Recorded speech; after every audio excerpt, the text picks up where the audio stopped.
Factoring trinomials using the reverse area model. When you hear the word factoring,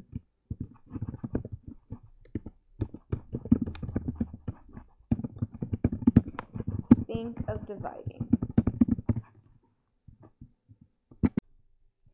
The standard form of a quadratic is ax squared plus bx plus c. Example 1, step 1 and 2. The first step is to multiply a times c and put it into a diamond problem. Multiplying a times c is going to give you your product. So 3 times negative 5 is negative 15.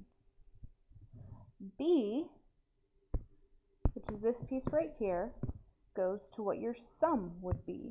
So it goes in the top of your diamond problem. So now you need to find two numbers that multiply to negative 15 but add to negative 2. One is going to be negative and one is going to be positive.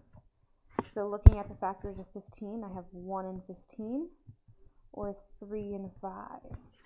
If I make one of these negative, I could get a 2 looking at the 3 and the 5. So if I make 3 negative, that's going to give me a positive 2, but I want a negative 2. So if I make 5 negative, 3 minus 5 is negative 2.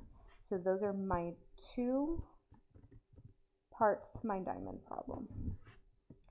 Once I have my diamond problem set up, I'm going to take that and I'm going to put it into the area model.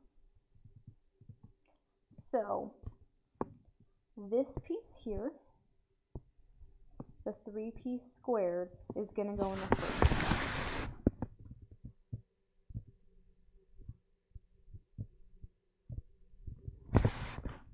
The negative 5 goes into the last box. And then these pieces here and here go into the two remaining boxes, because what we did is we took this middle term and we divided it up into these two pieces, because negative 5 plus 3 is going to give me negative 2. But it's going to be really a negative 5p and a positive 3p, because negative 5p plus 3p is negative 2p. In steps 1 and 2, we used the diamond problem and broke it into the area model. Once we have the area model set up, you need to prime factor each square. So in the first square, I have 3p squared.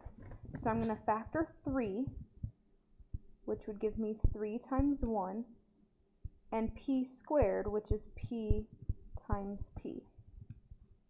In the second square, I have negative 5p.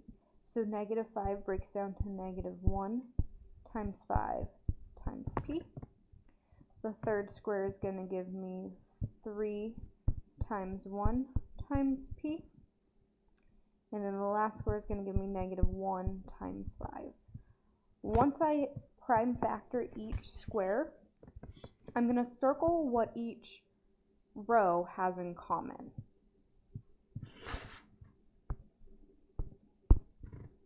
So looking at the first row,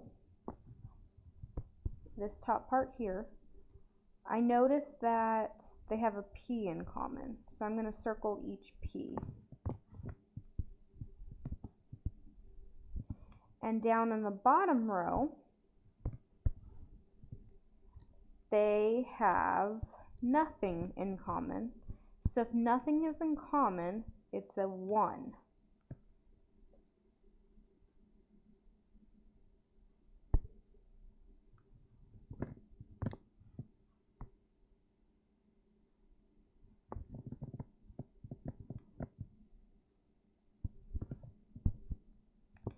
So now what you do is you take what you've circled and you pull it out to the side. So you're going outside, and then these had a 1 in common. And then looking at the columns, it should be the same thing in both of these squares. So I have a 3, a 1, and a p, a 3, a 1, and a p. So since these are the same in both squares, I'm going to take 3 times 1, which is 3, times p and put that above here. So 3p. And in the columns over here, I have a negative 1 times 5 and a negative 1 times 5. So negative 1 times 5 is a negative 5, and I'm going to put that up here.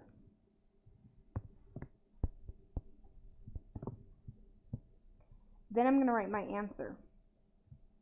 So one of my factors is this, 3p minus 5.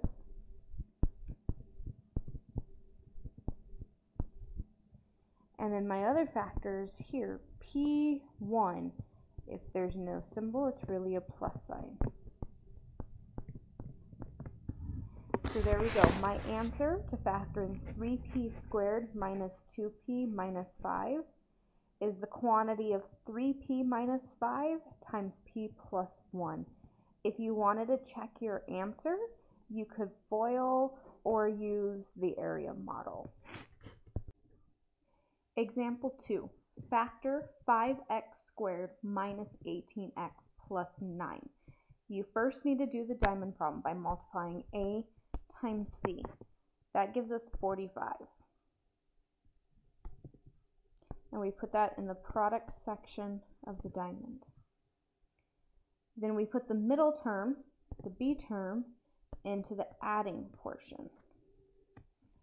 Since the multiplication is positive, but the addition is negative, both the numbers are going to be negative, because a negative times a negative is a positive, and a negative plus a negative will give me a negative.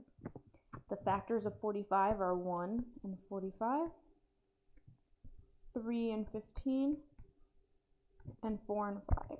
We can make all of them negative and add them together to see which one would give me 18.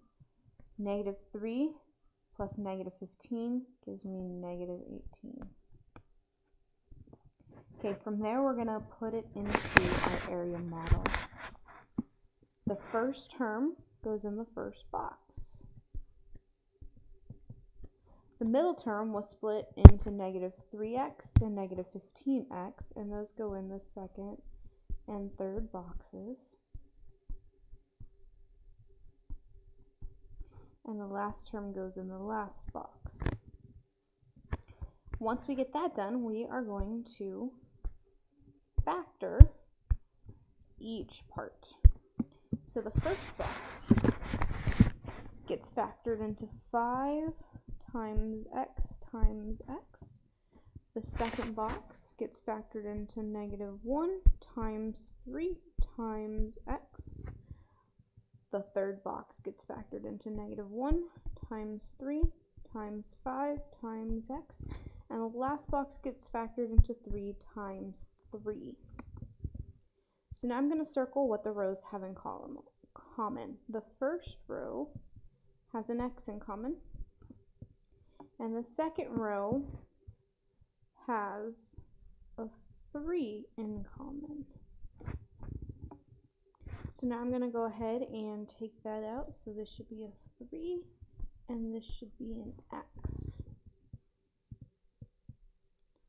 But now looking at the columns, I have 5x here, but a negative 5x here. And I have a negative 1 and a 3 here, and just a 3 here. How am I going to get those negatives out? The easiest thing to do, because there's a negative here and a negative here, would be make both of these 3's negative. So I'm going to go ahead and do that, which means I now need to take out this negative 1 here and make this a negative 3, and that took care of that negative. And then now we have a negative here. So now I have the same thing in each column. So now in my first column, I have 5 and x and 5 and x. So I'm going to write 5x up here.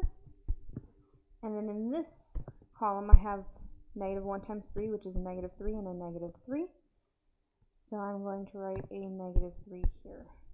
So my answer would be the quantity of 5x minus 3 times the quantity x minus 3.